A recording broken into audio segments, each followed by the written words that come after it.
Everyone wants results. Everyone wants strength, freedom, clarity. But very few are willing to endure the one thing that creates all of it: consistency. The quiet, unglamorous grind of showing up. Not when it's exciting, not when it's convenient, but when your whole body says, "Not today," and you move. Anyway, this isn't about motivation. It's about mastery. And the truth is, most people will never taste it because they keep waiting to feel ready, instead of forcing themselves to follow through. The Stoics never promised ease. They promised meaning. They believed that a disciplined, consistent life was not only more honorable, but more free. And they understood that the key to strength wasn't found in bursts of inspiration. It was found in rhythm, in structure, in aligning your days with your values, not your moods. Because when you build your life around how you feel, you become a prisoner of your emotions. But when you build your life around what you decide, you become untouchable. This episode is not about pushing yourself once. It's about creating a way of living where discipline is normal, where effort is expected, where you stop asking, "Do I feel like it today?" and start asking what needs to be done no matter what. That's where real growth begins, not in the excitement of a new goal, but in the boredom of daily repetition. And here's the paradox. Forcing consistency doesn't make you rigid. It makes you free. It gives you control. It gives you leverage. It makes you the kind of person who doesn't flinch when things get hard, who doesn't disappear when things get boring, who doesn't collapse when no one is watching because you don't show up for attention. You show up because it's who you are now. If you've been stuck, scattered, starting over again and again, this is the turning point. Not when you learn something new, but when you become someone new. Someone who doesn't just act consistent, but is consistent. Someone who finishes what they start. Who keeps promises even in private. Who doesn't lower the standard just because it's difficult. That kind of power isn't given. It's built daily through repetition, through structure, through forcing yourself until one day you no longer have to. You simply are. Consistency is the foundation of everything. If your actions are unpredictable, your consistency life will be too. You can have the best ideas, the clearest goals, the most detailed vision, but if you don't show up consistently, none of it matters. That's the cold truth most people ignore. They chase intensity. They wait for perfect moments. They sprint and crash. But the ones who build anything meaningful, be it strength, peace, wealth, or wisdom, don't operate in bursts. They move like clockwork. They show up rain or shine, not because it's easy, but because they understand. Consistency is the foundation of everything. You see, most of what you admire in others, the calm under pressure, the discipline, the focus, the control, wasn't built in a single breakthrough moment. It was sculpted slowly, quietly through hundreds of repetitions. Not when it was fun, but especially when it wasn't. That's what makes consistency so powerful. It transforms effort into identity. At first, you force yourself to act. But over time, those actions start to shape who you are. The Stoics knew this well. They weren't interested in flashes of brilliance. They practiced daily. They trained their minds every morning, not because it was exciting, but because it was essential. Marcus Aurelius didn't write his meditations to impress anyone. He wrote them to anchor himself every single day to the discipline of thought. Epictetus reminded his students not to talk about philosophy, but to live it, to practice it daily. That's consistency, not a performance, but a lifestyle. And here's what most people get wrong. They think consistency means perfection, that if you slip once, the whole structure collapses. That's not true. Consistency isn't about never failing. It's about never quitting. It's about returning to the work again and again, even if yesterday was a mess. Even if you broke the streak, even if no one sees it or cares, because the real strength lies in the return, in the decision to show up, not just once, but always. Think about it. A house isn't built with one brick. A reputation isn't built with one action. And mastery isn't built in one session. It's what you do over time that determines who you become. One workout won't change your body. One journal entry won't clear your mind. One deep conversation won't fix your relationships. But doing the right thing consistently makes everything evolve. But the catch is this. Consistency is rarely exciting.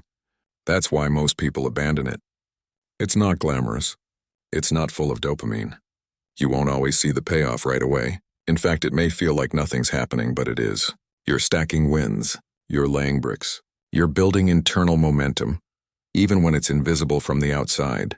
And it's in these quiet days when progress feels slow, that the decision to stay consistent matters most. Anyone can show up when they're hyped. Anyone can do the right thing when it's new and fresh and loud.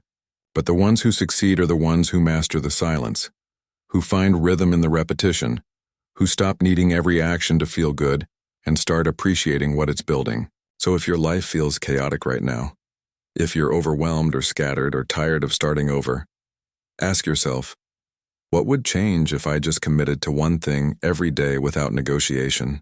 What if I stopped obsessing over speed and focused on rhythm instead? What if it treated consistency not as a burden but as a privilege, a choice that few make and even fewer master? Because once consistency becomes your base, motivation is overrated, everything else stabilizes. Your mood improves, your confidence grows, your identity strengthens, you become the kind of person who doesn't have to say, I'm trying, because your actions speak so loudly. There's nothing left to prove. This is your foundation. Not a sprint, not a hack, not a shortcut, but a daily standard, quiet, strong, and unshakable. Motivation is overrated. Motivation feels good. That's why we crave it. It's the high before the hard work. That sudden burning sensation in your chest that says, today I'll change everything. But here's the problem. It never lasts. You feel inspired for an hour, maybe a day, maybe even a week. Then it fades, life interrupts, pressure builds, resistance shows up. And the truth you don't want to admit hits you. You don't feel like it anymore. That's when most people stop. They misread the dip in motivation as a sign that they're doing something wrong. That maybe they weren't meant for this path. That maybe the timing is off, the goal too big, the dream too unrealistic. But the ones who actually build something, who master their mind, their craft, their life, don't make that mistake because they stopped believing that motivation is reliable. They stopped expecting it to carry them. Instead, they replace it with something far more powerful. Discipline. Stoic philosophy doesn't waste time on the question, how do I feel about this? The Stoic doesn't ask, am I in the mood today? He asks one thing, is this the right thing to do? And if the answer is yes, he does it. Tired, angry, uninspired, uncertain, it doesn't matter. Because for the Stoic, action comes before emotion. And through action, clarity is born. This mindset is what separates the temporary achiever from the relentless builder. The man who depends on motivation will always be inconsistent. He's productive when life feels light. He trains when he's excited. He studies when it's convenient. But when the weight comes, when emotion turns, when the dopamine dips, he stops.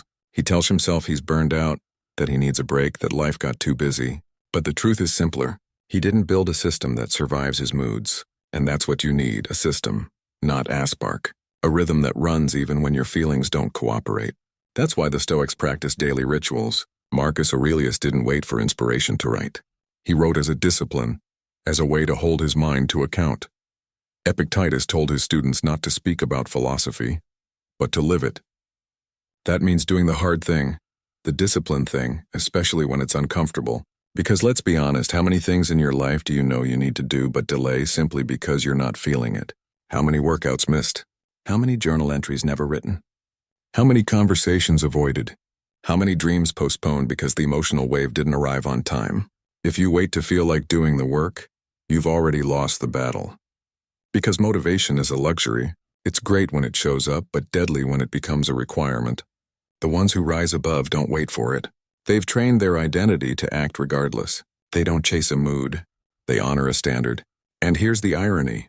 When you stop needing motivation, you begin to feel it more often because you're no longer paralyzed by the lack of it. You've built a rhythm, a momentum. You've proven to yourself over and over that you can move without being pushed. That builds confidence.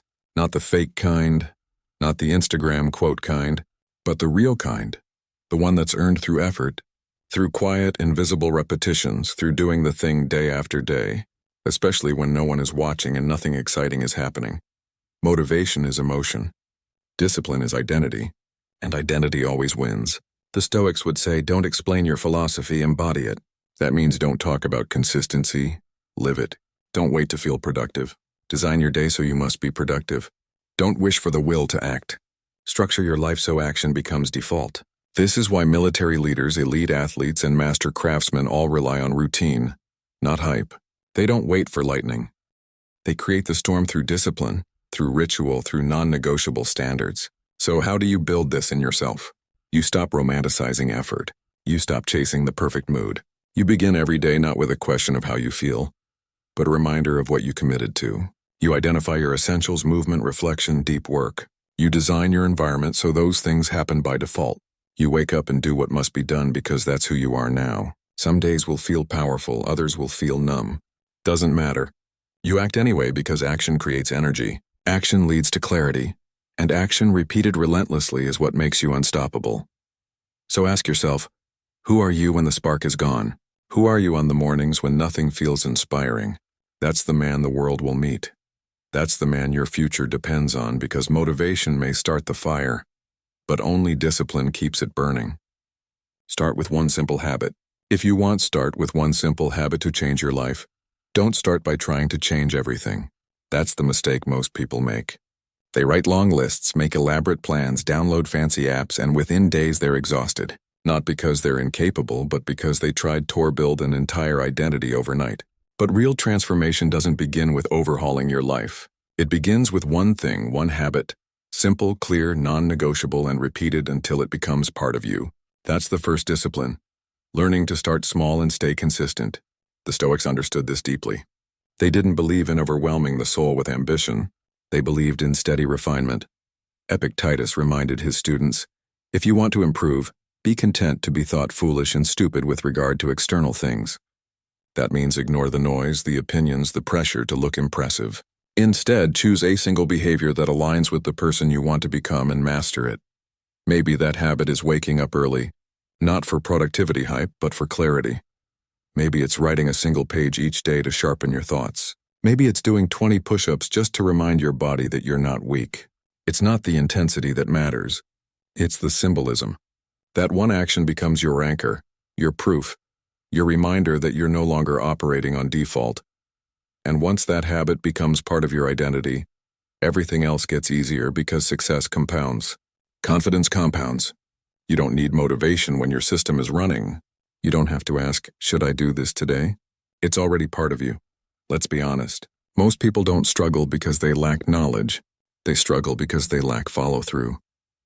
They know what to do, but they try to do too much too soon. They don't realize that discipline isn't born from big commitments. It's born from kept promises, even tiny ones. When you commit to one habit and you stick to it through distraction, fatigue, and doubt, you start to build something more valuable than success. You build trust in yourself. That trust is everything, because the next time you say, I'm going to do this, you believe it. And that belief changes your posture, your speech, your decisions. You're no longer hoping you'll be consistent. You know you will be. And it all started with one simple act. But don't confuse simple with easy. The habit you choose must feel real. It must carry weight, not in complexity, but in meaning. It must represent a shift, a new standard, a rejection of your old excuses. You're not just meditating for 5 minutes. You're becoming someone who prioritizes mental clarity. You're not just reading 10 pages. You're becoming someone who feeds the mind daily. You're not just turning your phone off for an hour. You're reclaiming your attention. This is identity work, and identity is sticky. The more you reinforce it, the harder it becomes to break. But the opposite is also true. If you abandon your habit at the first sign of difficulty, you reinforce a different identity, the one that says, I don't finish what I start. And every time you repeat that message, it gets harder to change. So start with one habit. Not 10, not 5, just one. Make it small enough that you can guarantee success, but meaningful enough that you feel it shift something inside you. Track it, honor it, defend it like it matters, because it does. It's your entry point, your proof, your new foundation. You don't need to tell the world. Don't post it. Don't ask for validation. Let it be quiet. Let it be yours. Because the strongest habits aren't built in public. They're built in private, in the silence between who you've been and who you're becoming. And the beauty is this. Once that habit is locked in, your mind starts asking what else you're capable of. You begin to crave alignment. You start adjusting your environment, your choices, your time. You build a rhythm, and before you know it, you're no longer forcing consistency. It's living through you. So ask yourself, what's one habit that, if done daily, would anchor you to the man you want to become? Don't wait for the perfect one. Pick it, start it today. Let it be small. Let it be silent. Let it be sacred. Because from that one seed, discipline grows. Discipline starts in the mind. Discipline starts in the mind before it shows up in your schedule, before it becomes visible in your habits, your body, your work ethic. Discipline begins in the most overlooked place, your thinking. The mind is where every act of self-control is born or lost. You don't miss workouts because your body failed. You don't break habits because your hand slipped. It starts earlier with a single thought, a justification, a whisper that says you can skip it this once. And if you believe it, If you let that thought take root, the rest follows like dominoes. That's why if you want to become consistent, you have to train your mind like a soldier trains for battle. You have to study the way it moves under pressure. You have to listen for the lies it tells you when things get uncomfortable. The Stoics understood this well. They didn't just talk about logic and virtue for intellectual fun. They used philosophy as armor. Epictetus wrote, "If you want to be free, begin by understanding the nature of your mind." That's where freedom and discipline starts. Most people never do this work. They try to install routines, track habits, even mimic successful people, but they never examine the internal software. They don't question the excuses. They don't interrupt the thought patterns, so they stay stuck because you can't fix an inconsistent life with an untrained mind. Your thoughts are the first battlefield. You win or lose there long before action begins, and that means you need to become ruthless with your inner dialogue. You have to start catching the patterns that pull you off course, the subtle rationalizations. I've earned a break. I'll make up for it tomorrow. I'm just not feeling it today.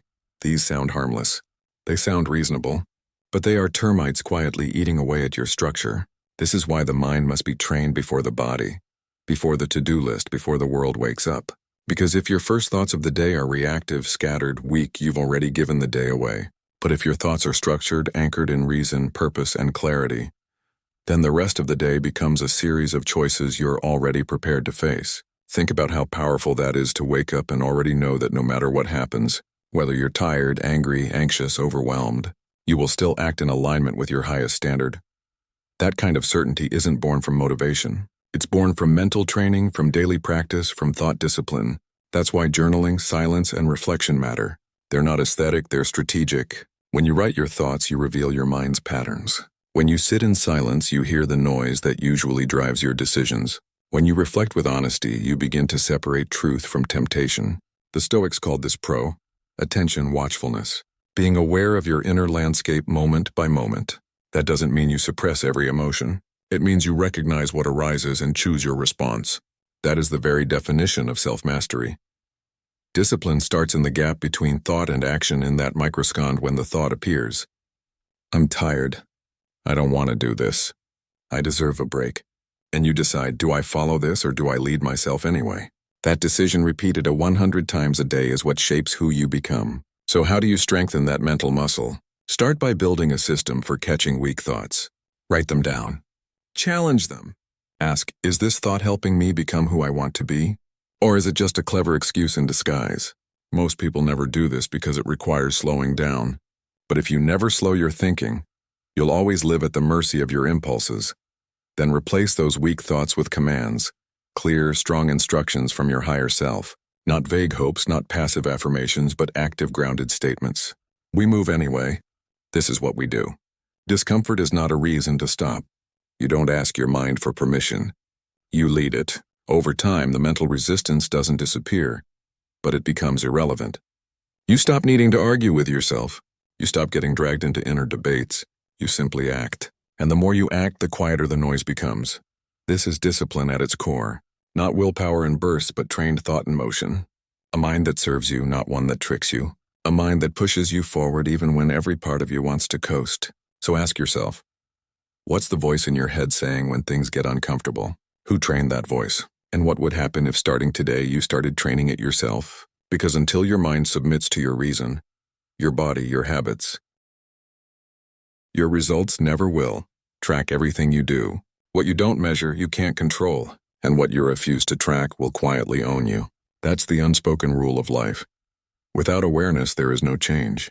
Most people don't fail because they lack discipline. They fail because they lack visibility. They walk through their days blind to their patterns, unaware of how often they slip, how frequently they distract themselves, how little of their time actually goes to what matters. And when they look up weeks later and wonder why nothing has changed, they blame motivation, bad luck, or timing. But the truth is simple. They weren't tracking anything. And that means they were building nothing.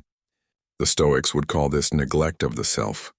They believed that the examined life was the only life worth living, not because of vanity, but because of responsibility. Seneca wrote, "We suffer more often in imagination than in reality."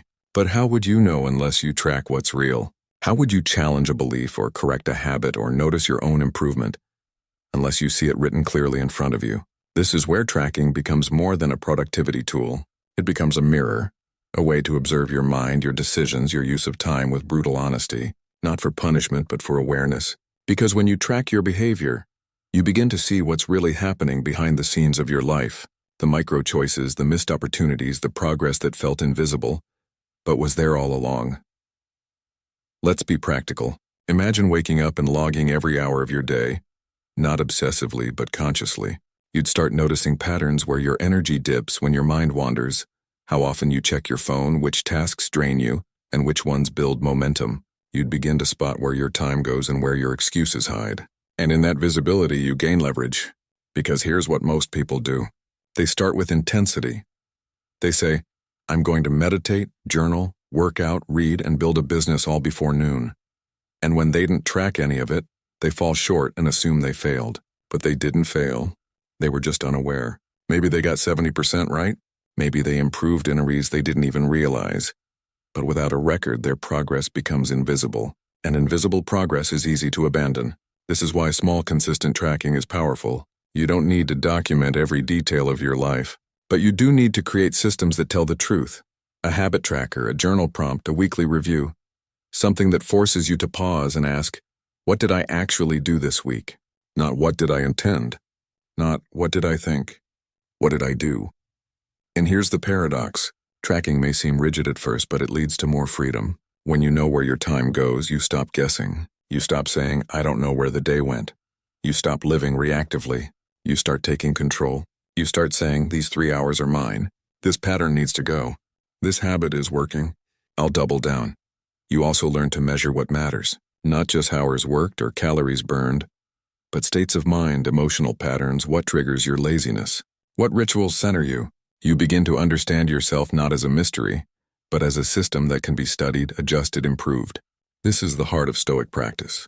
Self-awareness grounded in observation, not endless introspection, not overthinking, but clear, focused reflection. You can't become what you want to be unless you know who you are today. And tracking gives you that starting point. So if you find yourself inconsistent, stuck, or unsure why you're not progressing, don't try harder. Look closer. Write it down. See it plainly and ask yourself, what am I really doing with my days? That question alone, asked honestly, will reveal more than a dozen motivational quotes ever could. And when the answer makes you uncomfortable, good. That don't rely on feelings means you're waking up. That means the real work can begin because clarity kills excuses. And once you see the truth, you can't unsee it. So start tracking not to impress anyone, not to be perfect, but to become someone whole lives on purpose every hour, every day, every decision. Don't rely on feeling like it. If you only act when you feel like it, you'll rarely act at all. That's the trap. We wait for alignment, for motivation, for that perfect wave of emotion to carry us into motion, but consistency doesn't work like that. Discipline doesn't wait for your mood to cooperate, and success in any meaningful form doesn't care how you feel. It only responds to what you do. Here's the hard truth. You won't always feel like waking up early. You won't feel like journaling or working out or focusing when your mind is scattered. You won't feel like resisting temptation or choosing the harder but better option. And that's exactly the moment when your true character reveals itself. Not when things are easy, but when they're inconvenient, when they're boring, when they're uncomfortable. That's where real consistency is born. The Stoics never glorified emotion. They respected it, but they never let it rule them. They saw feelings as weather, always shifting, always unpredictable, always temporary. You don't plan your life around the weather. You plan around your principles. Marcus Aurelius wrote, "You have power over your mind, not outside events. Realize this and you'll find strength." That includes the event of emotion. Your mood is not your master. It's something to observe, not obey. Most people live backwards. They think action comes after emotion, that you work when you're inspired, that you create when you feel passionate, that you train when you feel strong. But the Stoic lives forward. He acts first and lets the emotion follow. You don't wait to feel disciplined. You behave with discipline, and that behavior shapes your identity. You don't wait to feel motivated, you move. And through movement, you create momentum. You don't wait for confidence. You keep your promises. And confidence grows from within. But how many times have you let "I don't feel like it" dictate your decisions? You said you'd start the habit. You said you'd show up. But then came the low energy day, the restless night, the voice that whispered, "Skip it, no big deal." And maybe you listened. And maybe one day became 3, became 7, became guilt, and you called it burnout. But what if it was just the habit of hesitating? This is where people lose their edge. Not in big failures, but in tiny moments of surrender. Tiny choices repeated often enough to rewrite who they think they are. And the scariest part? It's subtle. No one else notices when you skip your practice, when you break the routine, when you cheat your own standard. But you notice. And over time that erodes your trust in yourself. And nothing weakens consistency like a mind that no longer believes its own promises. That's why the practice of forcing action, especially when you don't feel like it, is sacred. It's how you reclaim authority over your own life. You feel tired, but you train. You feel foggy, but you write. You feel overwhelmed, but you start. You stop negotiating. You stop debating. You stop asking your mood for permission. And over time, something powerful happens. The mind adapts. It starts to understand that feeling is not a prerequisite for effort. That you're not someone who depends on the right energy or the right time. You are someone who acts from clarity, from identity, from internal leadership. This doesn't mean ignoring your body or pushing yourself into burnout. It means knowing the difference between real exhaustion and manufactured resistance. Most of the time, we don't need rest. We need direction. We don't need to slow down. We need to begin. The Stoics taught that the path to virtue is through habit, and habit is built through repetition, not convenience. They didn't wait for their emotions to align with their values. They trained themselves until action became instinct, until the right thing was no longer a debate. It was default. So what does this mean for you? It means every time you don't feel like doing the thing, that's exactly when you must not to prove anything to the world, but to prove something to yourself, that you are not your emotion, that your commitment means more than your mood, that your standard is stronger than your excuse. This is how consistent people are built, not through motivation, not through perfect circumstances, but through repetition in the face of resistance, through action in the absence of feeling. So ask yourself, how often are you waiting to feel ready before you move? And what would your life look like if you stopped waiting and just started? Because the man who builds himself on action, not emotion, is the man who doesn't just dream of change, he becomes it. Design your environment for success. Design your environment for success. You can have all the discipline in the world, but if your environment is working against you, you'll lose. Not because you're weak, but because your surroundings are stronger than you think. Willpower fades. Motivation disappears. But your environment is always speaking to you, shaping your choices, triggering your habits, guiding your behavior. And if you don't design it with intention, it will design you by default. The Stoics believed that virtue doesn't live in isolation. It must be lived in the real world, in your actions, your routines, your choices. And the world you move through each day plays a silent but powerful role in those choices. That's why they were obsessed with awareness. Awareness of who they spent time with. Awareness of what they consumed. Awareness of where they allowed their attention to live, because they knew whatever surrounds you slowly becomes you. Look around your space. Not just physically, but digitally, emotionally, socially. What are you allowing into your field of vision every day? What's on your desk?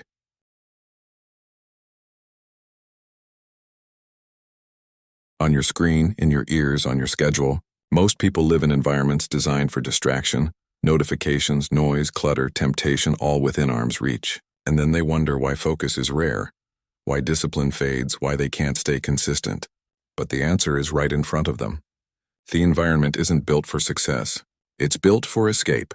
That's why one of the most radical acts of discipline is redesigning your space. Not to look productive, but to be productive. Not to look aesthetic, but to be aligned. You don't need a perfect setup. You need a setup that makes your desired actions easier and your worst temptations harder. Start simple. Remove friction from the good habits. Put your journal where you'll see it. Lay out your workout clothes the night before. Keep your phone out of the room when you work. Delete the apps that steal your attention. Place your goals where you can read them daily, not hidden in a notebook, but visible, because visual reminders shape mental behavior.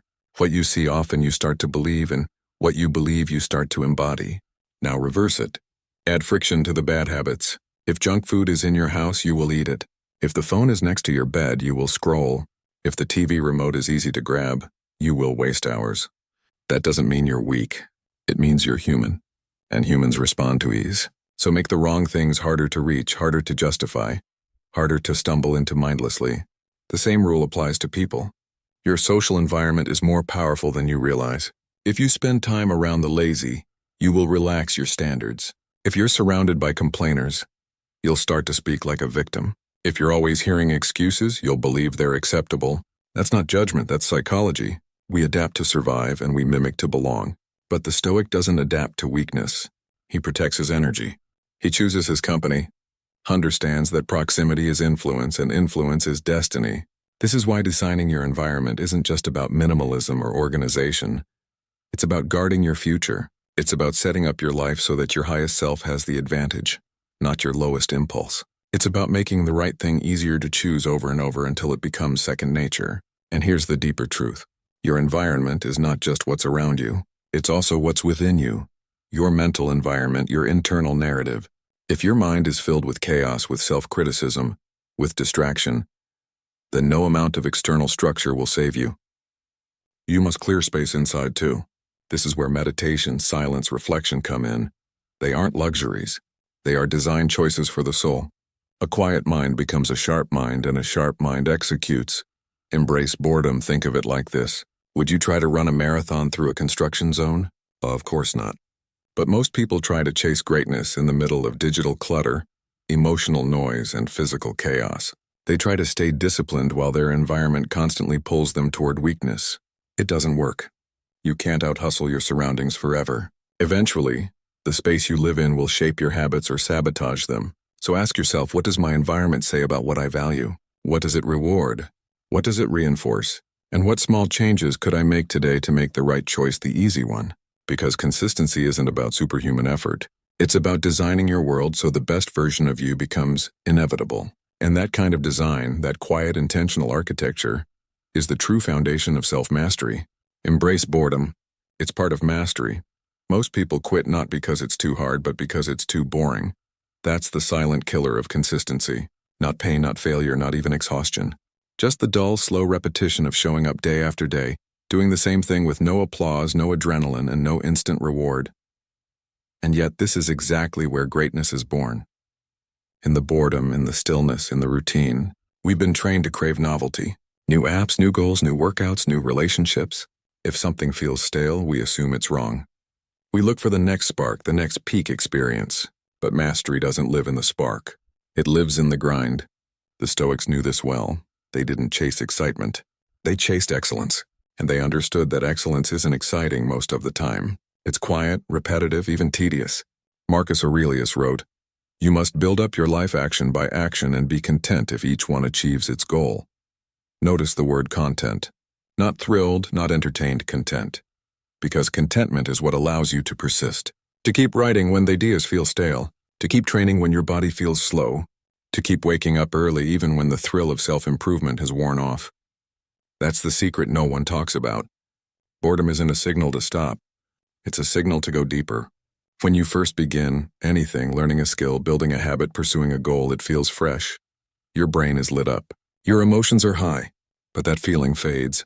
It always does. What's left afterward is rhythm, structure, discipline. And if you haven't learned to make peace with boredom, you'll walk away from the very thing that's shaping you. Boredom is not the enemy. It's the gateway. If you can stay with it, if you can keep practicing, keep refining, keep showing up long after the novelty is gone, you'll enter a level of depth most people never reach, because most people hit the wall and turn around.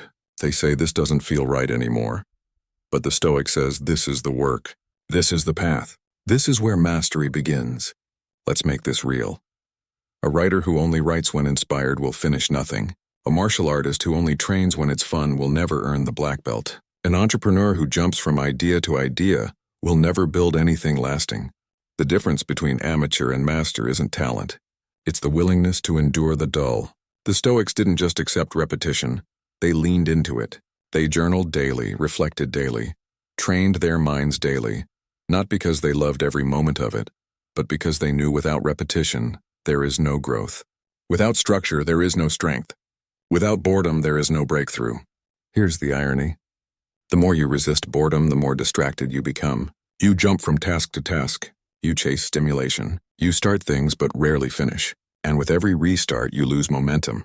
You stay in a constant cycle of novelty addiction. But the person who embraces boredom, he gains focus. He becomes mentally tougher. He builds internal resistance to the modern disease of overstimulation. In fact, boredom becomes a kind of training, a test of your relationship with your work. Can you stay with something when the feeling is gone? Can you still execute your routine with presence even when no part of it feels exciting? Because if you can, you've crossed a threshold most people never even approach.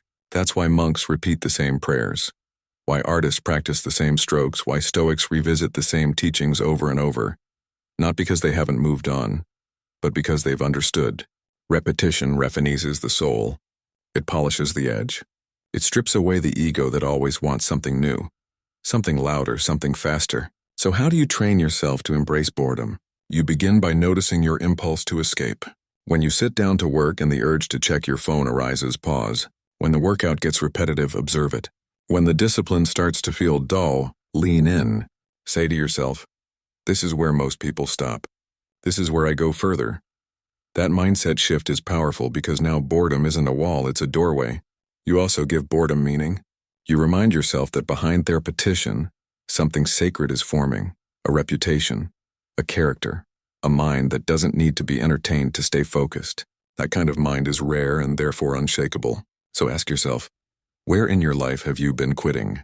Not because it was hard, but because it wasn't exciting anymore. And what would happen if just for the next 30 days you chose to stay with your routine, with your craft, with your process, no matter how ordinary it feels? Because in that choice you begin to separate yourself from the impatient, from the distracted, from the undisciplined. You become the kind of person who finishes, who masters, who doesn't need thrill because he's found something better. Purpose. Create non-negotiables. Create non-negotiables. The fastest way to collapse your progress is to keep everything optional. To live by how you feel, what you have time for, or whether or not the day is going your way. When your habits are negotiable, your identity is unstable. You'll drift. You'll hesitate. You'll rationalize. And the worst part, you won't even notice the decline until it becomes normal. That's why the people who rise above, the ones who become steady, calm, consistent, they live by a different code. They create non-negotiables. A non-negotiable is not a goal. It's not a wish list item. It's not a resolution you hope to keep. It's a personal law, a standard so strong that emotion doesn't touch it. Excuses don't shake it. It's what you do no matter what. The Stoics called this internal sovereignty, the ability to live in agreement with nature, your nature, not the noise of the world, not the moods of the day, but a quiet, deliberate alignment with what you know to be true. Marcus Aurelius didn't say try to do your duty when you can. He said just that you do the right thing. The rest doesn't matter. That's a non-negotiable mindset, clear, grounded, immovable. In a modern world filled with flexibility, distractions, and endless options, the disciplined man creates rules not to feel restricted, but to feel free. Because when something is non-negotiable, it no longer drains your mental energy. You don't wake up and ask, should I work out today? You don't debate whether to meditate, to write, to reflect, to protect your peace. The decision is already made, and that clarity becomes power. The most consistent people don't have more motivation. They have more structure. Their life is designed around standards, not feelings. And those standards act like rails on a track. Even when their energy is low, even when chaos surrounds them, the train keeps moving forward. But how do you create non-negotiables that actually work? You start small. You choose what matters most, not 10 things, 1 or 2. What's the anchor of your day? What's the one habit that, if done daily, changes your entire energy? It could be waking up without hitting snooze, writing 1 page, moving your body, saying no to distraction for the first 2 hours. Whatever it is, make it clear and make it absolute. Then define the boundary. What does non-negotiable actually mean? It means even when you're tired, even when you're busy, even when you don't see results yet, even when no one will notice if you skip, even when it feels pointless. That's when the rule matters most, because it's in those moments of friction that your identity is being tested and solidified. Now be warned, your mind will rebel. It will say just this once, today doesn't count. You've earned a break, and that's the test. Will you listen to the temporary voice, or will you obey the standard you set when you were clear, calm, and committed? The answer to that question, repeated daily, is the difference between becoming strong or staying scattered. This is not about being rigid or robotic. Life happens. You may travel. You may fall sick. You may have emergencies. But even then, the mindset remains. If I can't do everything, I'll still do something. If you can't do the full workout, do 10 push-ups. If you can't write a full page, write a paragraph. You don't break the chain. You don't let the standard collapse. Because if your identity as a disciplined person is real, it shows up even in disruption. Here's the deeper truth. Your non-negotiables aren't about habits. They're about who you are. They are a mirror for your integrity, your follow-through, your character. Every time you honor them, you reinforce the belief that you are someone who does what he says. And that belief is priceless. It creates confidence not from hype but from evidence. And when others ask you, how do you stay so consistent? You won't say, I'm always motivated. You'll say, I've made the decision already. I don't argue with it anymore. That kind of clarity creates momentum. That kind of structure creates freedom. So ask yourself, what are the top 2 or 3 habits that align with your highest self? And are they still optional in your life? If they are, start today. Draw the line. Make the rule. Set the standard. Not because you want to restrict your freedom, but because you're ready to own it. Because when the important things become a non-negotiable, the rest of your life becomes unshakable. Your standards will save you. When things fall apart, your standards will save you, pressure rises. When plans fail, when emotions cloud your vision, what saves you is not luck, talent, or timing. It's your standards. The invisible lines you've drawn, the quiet rules you live by, the non-negotiable expectations you've set for yourself long before the storm arrived. When everything around you feels uncertain, your standards become your anchor, your protection, your compass. Most people don't realize this. They think their success will come from big breakthroughs, from finding the right strategy or waiting for the right moment. But what truly shapes a life isn't occasional brilliance. It's consistent standards. You don't fall to the level of your goals. You fall to the level of your systems. And your systems are built on what you tolerate, what you accept, what you allow yourself to become, especially when no one's watching. The Stoics knew this better than anyone. Marcus Aurelius didn't write his meditations to impress the world. He wrote them to remind himself of the man he refused to stop becoming. His standard was virtue, reason, integrity, and when the weight of the empire was on his shoulders, when betrayal, loss, and war surrounded him, he didn't abandon those standards. He returned to them because they were the only thing he could truly control. What are your standards? When your energy is low, do you still move with discipline or do you give in to excuses? When someone disrespects you, do you meet it with composure? Or do you react with impulse when life becomes loud and messy? Do you rise above or do you let chaos pull you down? You can't expect to make strong decisions in weak moments, unless you've already decided who you are. This is why setting clear personal standards isn't optional. It's survival. If your boundaries are vague, if your values are flexible, if your rules bend whenever pressure comes, you'll spend your life being shaped by the world instead of shaping it. You'll become reactive, drifting at the mercy of circumstance. But when you raise your standards quietly without announcement, you begin to transform. You eat differently, think differently, work differently, speak differently, not because someone told you to, not because you're chasing approval, but because your internal code requires it. It becomes painful to live below your new level. Not in a prideful way, but in a soul-deep way, because once you've tasted alignment, anything less feels like betrayal. And here's the beauty. Your standards don't need to be loud. They don't need to be explained. In fact, the more real they are, the less you feel the need to talk about them. You don't have to justify why you wake up early, why you say no to certain people, why you train every day, why you protect your peace. You just do. That quiet consistency speaks louder than any explanation. But be warned. When you raise your standards, some people will feel uncomfortable. They'll say you've changed, that you're too rigid, too serious. Let them. Their discomfort is not your responsibility. Your alignment is, your peace is, your future is. You are not obligated to lower your standards to meet someone else's expectations. If they feel left behind, they can choose to rise. If not, they were never meant to walk your path anyway. Because your standards aren't just for success. They're for protection. They're what keep you from collapsing when life tests you. They're what keep you from betraying yourself when temptation calls. They're what remind you of who you are when the world tries to make you forget. This is why the best time to define your standards is before you need them. Not in crisis, not in chaos, but in clarity. When you're calm, when you can see clearly, that's when you decide, this is what I accept. This is what I reject. This is who I am becoming, and I will not break this code for anyone or anything. So ask yourself honestly, what are the standards you claim to have? And are you truly living by them or only when it's easy? Are they firm? Or do they collapse the moment discomfort shows up? Because in the end, it won't be your goals that save you. It won't be your intentions. It will be the daily standards you refuse to compromise even when no one else believed in them, even when it felt like nothing was working. That's what makes you unshakable. That's what builds legacy. That's what defines a Stoic. Not perfection, but principle. And when everything else fades, your mood, your motivation, your momentum, your standards will still be there. Holding the line, keeping you grounded, guiding you home. Fail small, not big. Failure is not the enemy. In fact, if you're pursuing anything worthwhile, any goal that demands consistency, discipline, or depth, you will fail. That's a given. But what matters most is not whether you fail. It's how you fail. Most people fear failure because they let it grow unchecked. They ignore the early signs. They skip the small things. And then one day everything breaks. Not from a single decision, but from 1,000 little ones they didn't pay attention to. This is where the disciplined mind differs. It doesn't seek perfection.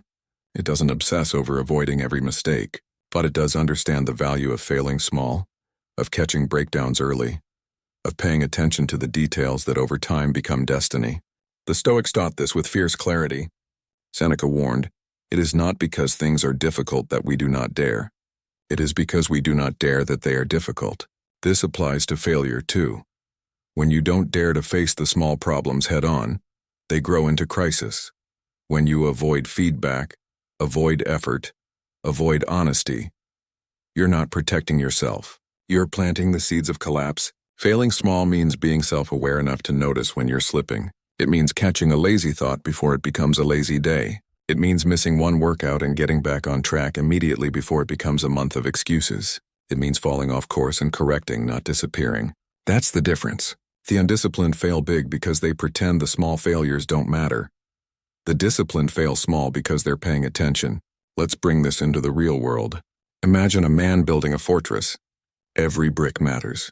If he ignores one weak corner, a small crack, a slightly unstable foundation, it won't show right away. But one day, under pressure, that's where the collapse begins. Not from the big attack, but from the small oversight. That's how most people break their habits. They don't just wake up one day and quit. They miss a few days. They stop tracking. They stop caring as much. They get a little sloppy, and by the time they realize how far they've drifted, it's already overwhelming. The comeback feels too hard, so they don't return. But when you build a mindset around small accountability, everything changes. You don't beat yourself up when you fall short. You notice. You reflect. You ask, what caused this? What needs to change? You stop the downward spiral before it gains speed. And in doing so, you protect your consistency, not by force, but by foresight. This requires humility. The ego wants to ignore the cracks. It wants to say, "I've got this, Evan," when you don't. But the Stoic doesn't operate from ego. He operates from awareness, from truth. He'd rather face the discomfort of a small correction than the devastation of a full collapse. That's wisdom in motion. And here's the hidden beauty.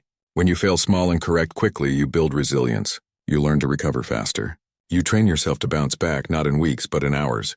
That's real strength. Not the ability to avoid mistakes, but the ability to respond to them without drama, without collapse, without quitting. So how do you build this into your life? You track. You reflect. You run weekly audits not to punish yourself, but to stay aligned. You look at your habits and ask, where am I drifting? What promises did I break this week? What part of me got sloppy and why? And then you make the fix. Small, clear, decisive. You also adopt the principle of minimum viable success, meaning even on your worst day, you don't do nothing. You scale down, but you still show up. You don't write a full page. You write a sentence. You don't do a full workout. You do 10 push-ups. This keeps your identity intact because the moment you let yourself completely break the pattern, that's when the spiral begins. The Stoics trained daily not just for virtue, but for resilience because they knew life would test them. They prepared for it not with hopes but with structure, not with emotional intensity but with rational clarity. They understood it's not the fall that defines you. It's the response. So ask yourself, what are the small cracks in your system right now? What small failures are you ignoring? Where are you waiting for a breakdown instead of correcting in real time? Because you don't need to be perfect, but you're done to be attentive, fail small, correct fast, protect your rhythm. That's how the strong stay standing. Keep showing up, especially when it's hard. There will be days when nothing makes sense. When the vision blurs, the energy fades, and the progress feels invisible. You'll question everything, your path, your strength, your worth. And in those moments, you'll be tempted to pause, to postpone, to disappear. You'll tell yourself, I'll return when I feel better, when I'm more focused, when life calms down. But that's not how greatness is built. That's not how discipline becomes identity. That's not how a man becomes unshakable. The real growth happens when you show up, especially when it's hard. Anyone can be consistent when the wind is at their back. When the morning feels light, the coffee hits just right, and the world seems to align with your plans. But those moments are rare. The real test, the one that reveals what you're actually made of, comes when the inner resistance is loud. When the body aches, the mind wanders, and the heart feels distant, that's when most people vanish. But the Stoic, he tightens his grip and moves forward. Anyway, Epictetus reminded us, if you want to improve, be content to be thought foolish and stupid. In modern terms, if you want to grow, be ready to look inconsistent to the outside world. Be ready to act when you're not in the mood. Be ready to keep going when no one claps, when no one understands, when even you question why you started. Because it's not applause that makes you consistent. It's your ability to keep showing up when the reward is delayed and the difficulty is real. There's something sacred about the man who shows up regardless, who trains in silence, who creates when he doesn't feel creative, who practices when he doesn't feel passionate, who does the right thing, not because it's glamorous, but because it's necessary. That's what separates a hobbyist from a craftsman, a wanderer from a builder, a man of emotion from a man of principle. And make no mistake, this isn't about suppressing how you feel. It's about choosing your response. You can acknowledge the heaviness, the doubt, the fatigue, and still refuse to let it define your behavior. That's what Stoicism teaches. You are not what you feel. You are what you do in response to what you feel. And every time you move through the difficulty instead of around it, you reinforce a truth that becomes your foundation. I am stronger than my circumstance. Let's be honest, the hardest days aren't the ones where life explodes. They're the ones that feel empty, ordinary, repetitive. The ones where it seems like all your effort is going unnoticed. Where your habits feel pointless, where your goals feel far. Where your discipline feels like a burden instead of a virtue. These are the days consistency is built not through intensity but through presence. Because when you keep showing up on those days, something profound happens. You stop performing for results. You stop living for validation. You begin to act from conviction, from alignment. You're no longer a man who works when the stars align. You're a man who works because this is who he is now. You build a reputation with yourself. That's what matters most. Not how others see you. Not how the scoreboard looks today, but how you see yourself when you lie down at night. Did you move even when you wanted to stay still? Did you honor your standard even when no one else would have blamed you for slacking? Did you choose principle over comfort? That's consistency, not perfection, but commitment, not motivation, but mission, not feeling, but force. And over time, it builds something no one can take from you. Trust. Trust in your word. Trust in your system. Trust in your path even when the outcome is still unseen. And this is why the final and most powerful principle of consistency is this. Show up especially when it's hard. Not because it will always feel good. Not because it will always look impressive. But because those are the moments that build the edge. That sculpt the inner steel that teach your mind and body to obey your will, not your mood. So if today is hard, good. That means it's training day. That means this is a rep for your identity. That means this is one more proof to yourself that you're not the same man you used to be. Because ordinary men wait for life to become easier, but disciplined men become stronger. When you look back on your life a year from now, you won't remember every productive day, every task completed, or every routine followed perfectly. But you will remember who you became because you kept showing up. Because you made the quiet decision to stay in the fight. Because you refused to let inconsistency write your story. This journey of rebuilding yourself, of choosing discipline over comfort, of training your soul to stay committed even when it's hard, is not about a single transformation. It's about thousands of silent decisions. Every early morning, every small choice to do the work, every moment you chose not to quit. You won't feel proud of these. You'll feel proud of the struggle you moved through without applause, of the days you got up anyway, of the moments you trained your mind to obey your purpose, not your pain. Because that's the man who rises, not the one who starts when it's easy, but the one who finishes when it's not. So destroy the old you, not out of hatred, but out of love for who you can become. Burn the excuses. Walk alone if you must. Cut the noise. Set your standards, and then keep showing up quietly, relentlessly, stoically. You are the architect now. No one is coming to do it for you. But if you build brick by brick, day by day, with discipline as your foundation and consistency as your creed, you'll create something unshakable. Not a perfect life, but a powerful one, and that is more than enough. If this episode gave you something to think about, share it, leave a comment, and subscribe for more Stoic reflections like this. This is your space to grow stronger, to think clearer, and to build the life no one thought you could. Until next time, stay grounded, stay disciplined, and never stop showing up.